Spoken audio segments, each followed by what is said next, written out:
ఆకాశవాణి ప్రాంతీయ వార్తలు చదువుతున్నది కె సుమ. ముఖ్యాంశాలు. రాష్ట్రంలో జనాభా వృద్ధి రేటును పెంచేందుకు చర్యలు చేపడుతున్నామని ఆంధ్రప్రదేశ్ ముఖ్యమంత్రి నారా చంద్రబాబు నాయుడు తెలిపారు. తెలంగాణలో ఇందిరమ్మ ఇళ్ల లబ్దిదారుల ఎంపిక కోసం రూపొందించిన మొబైల్ యాప్ను ముఖ్యమంత్రి రేవంత్ రెడ్డి ఈరోజు ప్రారంభిస్తారు. ప్రభుత్వం నిర్ణయించిన ధరకు ధాన్యం కొనుగోలు చేయని రైస్ మిల్లర్లపై చర్యలు తీసుకుంటామని ఆంధ్రప్రదేశ్ పౌర సరఫరాల శాఖ మంత్రి నాదెండ్ల మనోహర్ హెచ్చరించారు. తెలంగాణలో కొత్తగా మరో 2 ఆర్టీసీ బస్సు డిపోలను ఏర్పాటు చేయనున్నట్లు రవాణా శాఖ మంత్రి పొన్నం ప్రభాకర్ వెల్లడించారు. విజయవాడలో రేపటి నుంచి 3 రోజుల పాటు కృష్ణవేణి సంగీత నీరాజనం కార్యక్రమం నిర్వహిస్తున్నట్లు ఆంధ్రప్రదేశ్ పర్యాటక శాఖ మంత్రి కందుల దుర్గేష్ పేర్కొన్నారు. వార్తల వివరాలు.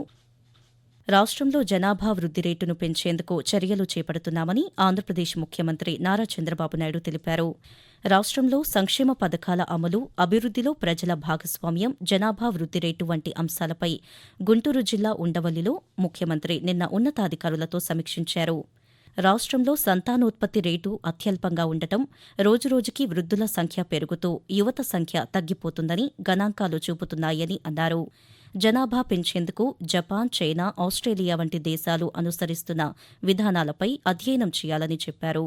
రాష్ట్రంలో ప్రతి కుటుంబాన్ని ఒక యూనిట్గా తీసుకుని కుటుంబ సభ్యులకు తగ్గట్టు ప్రభుత్వ పథకాలు అందించడంపై సమగ్ర అధ్యయనం చేయాలని అధికారులను ముఖ్యమంత్రి ఆదేశించారు. తెలంగాణలో ఇందిరమ్మ ఇళ్ల లబ్దిదారుల ఎంపిక కోసం రూపొందించిన మొబైల్ యాప్ను ముఖ్యమంత్రి రేవంత్ రెడ్డి ఈరోజు ప్రారంభిస్తారని గృహ నిర్మాణ శాఖ మంత్రి పొంగులేటి శ్రీనివాసరెడ్డి ఒక ప్రకటనలో తెలిపారు. రేపటి నుంచి లబ్దిదారుల ఎంపిక ప్రక్రియ ప్రారంభమవుతుందని, రాజకీయ పార్టీలు, ప్రాంతాలు అనే భేదాలు లేకుండా అర్హులైన ప్రతి ఒక్కరికి ఇల్లు అందిస్తామని అన్నారు. లబ్దిదారుల ఎంపిక నుంచి ఇళ్ల పంపిణీ పూర్తయ్యే వరకు సాంకేతిక పరిజ్ఞానాన్ని వినియోగించాలని అధికారులను ఆదేశించామని తెలిపారు. గ్రామీణ ప్రాంతాల్లో ప్రజలకు వీలుగా ఉండేలా యాప్ను తెలుగులోనూ రూపొందించామని మంత్రి పేర్కొన్నారు. తెలంగాణలో కాంగ్రెస్ ప్రభుత్వం ఏర్పడిన ఏడాది కాలంలో పెద్ద ఎత్తున ఉద్యోగాలు కల్పించామని ముఖ్యమంత్రి రేవంత్ రెడ్డి పేర్కొన్నారు. ప్రజాపాలన విజయోత్సవాల్లో భాగంగా పెద్దపల్లిలో పలు అభివృద్ది కార్యక్రమాలకు సంబంధించిన శిలాఫలకాలను, సీఎం కప్ ట్రోఫీని ఆవిష్కరించారు. అనంతరం నిర్వహించిన యువ వికాసం సభలో ముఖ్యమంత్రి ప్రసంగిస్తూ 55,143 ప్రభుత్వ ఉద్యోగాలు ఇచ్చి మాట నిలబెట్టుకున్న పార్టీ కాంగ్రెస్ పార్టీ. 10 నెలల్లోనే 21,000 కోట్ల రూపాయల రైతు రుణమాఫీ 2 లక్షల వరకు చేసి తిరగరాసిన చరిత్ర తెలంగాణ రాష్ట్ర ప్రభుత్వాన్ని. మొదటి సంవత్సరంలో 25,35,000 రైతులకు 21,000 కోట్ల రూపాయలు రైతు రుణమాఫీ చేసి ఈ దేశ చరిత్రనే తిరగరాసిన చరిత్ర తెలంగాణ రాష్ట్ర ప్రభుత్వాన్ని. ఆంధ్రప్రదేశ్ ప్రభుత్వం నిర్ణయించిన మద్దతు ధరకు రైతుల నుంచి ధాన్యం కొనుగోలు చేయని రైస్ మిల్లర్లపై చర్యలు తీసుకుంటామని పౌర సరఫరాల శాఖ మంత్రి నాదెండ్ల మనోహర్ హెచ్చరించారు. కృష్ణా జిల్లా అవనిగడ్డ, ఘంటసాల, చెల్లపల్లి మండలాల్లో మంత్రి నిన్న పర్యటించి ధాన్యం కొనుగోలుపై అధికారులతో సమీక్షా సమావేశం నిర్వహించారు. అనంతరం ఆయన పాత్రికేయులతో మాట్లాడుతూ ధాన్యంలో తేమ 25% వరకు ఉన్నా కొనుగోలు చేస్తామని అన్నారు. తుఫాను ప్రభావిత ప్రాంతాల్లో మిల్లర్లు, దళారులు ధర తగ్గిస్తే కఠిన చర్యలు చేపడతామని అన్నారు. రైతులు వాట్సాప్ సేవలు వినియోగించుకోవాలని 7337359375 నెంబర్కు హాయ్ అని మెసేజ్ చేస్తే అధికారులే వచ్చి ధాన్యం కొనుగోలు చేసే సౌకర్యం కల్పించినట్లు మంత్రి వివరించారు. ఆంధ్రప్రదేశ్లో వెనుకబడిన కులాలు, బీసీల సంక్షేమానికి రాష్ట్ర బడ్జెట్లో 39,007 కోట్ల రూపాయల నిధులను ప్రభుత్వం కేటాయించిందని ఆ శాఖ మంత్రి సవిత తెలిపారు.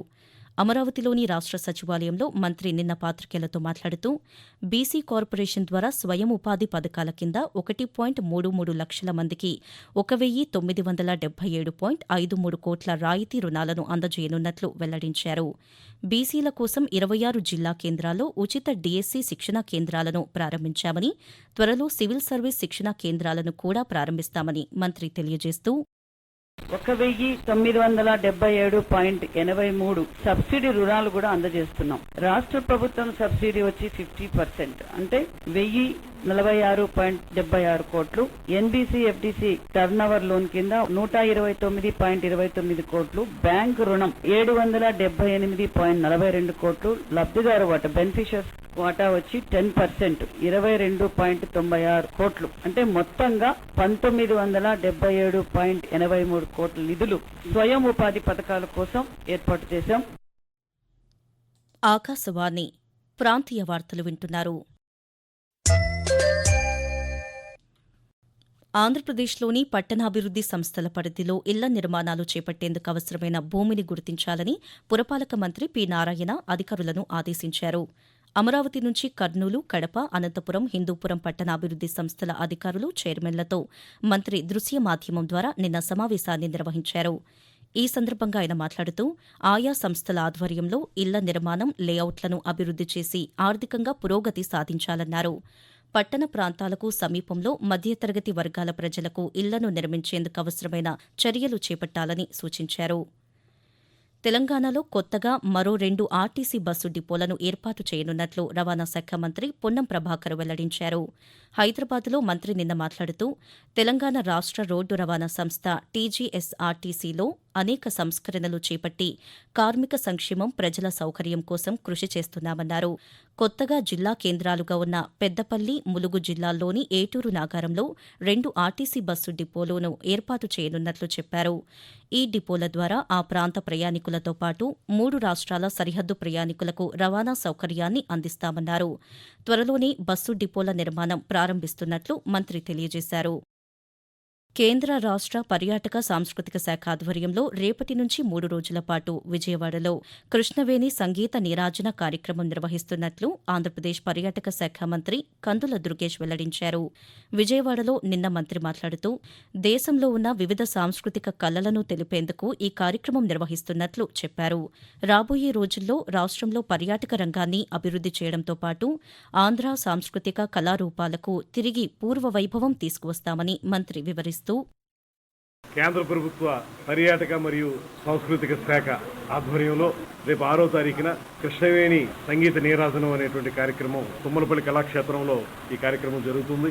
ఆంధ్రప్రదేశ్ రాష్ట్ర పర్యాటక మరియు సాంస్కృతిక శాఖ ఆధ్వర్యంలో కూడా ఇది జరుగుతుంది. ఈ కార్యక్రమం యొక్క ప్రధానమైన ఉద్దేశం ఏంటంటే కళలు మనకి భారతదేశంలో పరిడి వెళ్తున్నాయో ఆ కళల్ని ప్రజలందరికీ తెలియజేయడం ద్వారా పునరుత్తేజం పొందాలి అనేటువంటి ఆలోచనతోటి ఈ కార్యక్రమాన్ని నిర్వహిస్తుంది కేంద్ర ప్రభుత్వం.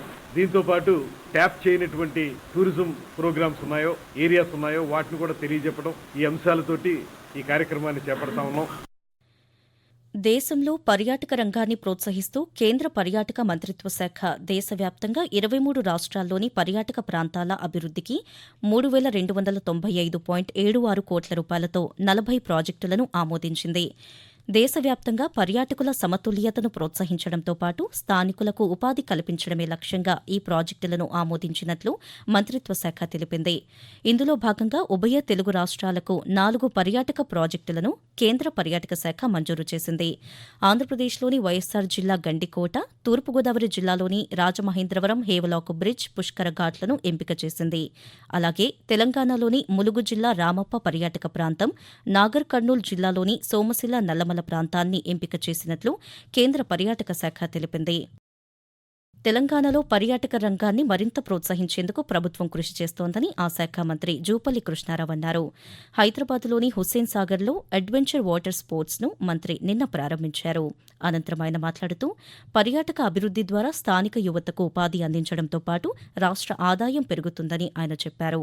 హుస్సేన్ సాగర్ను మంచినీటి సరస్సుగా మార్చేందుకు చర్యలు చేపట్టామన్నారు. ఆకాశవాణి ప్రాంతీయ వార్తలు ముగించే ముందు ముఖ్యాంశాలు మరోసారి.